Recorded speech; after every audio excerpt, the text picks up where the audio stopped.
morning, kalayang kabuhayan. Oh, kung iba natin napapanood sa Facebook, sumasahod na raw sila. Napakagaling nila. Palakpakan natin sila. Diba? Bira lang ang tao na umextra pa yung aso sa akin. Tingnan mo. Umextra pa. Ayun ang TV. Oh, manood ka ron. Doon ka.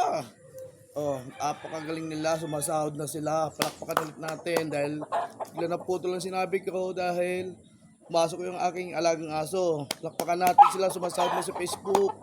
Diba? Sila ay nagporsige sa ginagawa nila.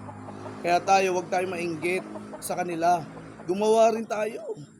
Huwag tayong tumigil. Naumpisa natin. Aba, tuloy-tuloy lang.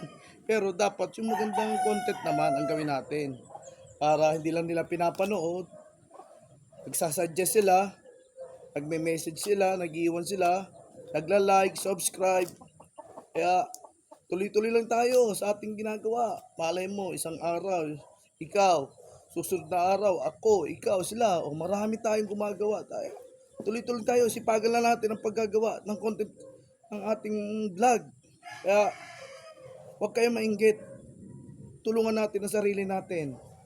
At matuwa tayo dahil yung sumasahod, pinagpaguran rin nila yun. Pinagpaguran nila.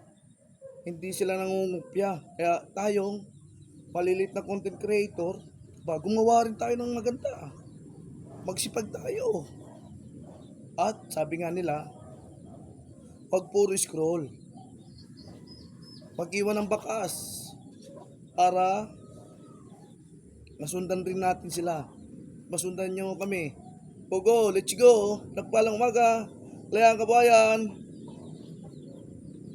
Swerte.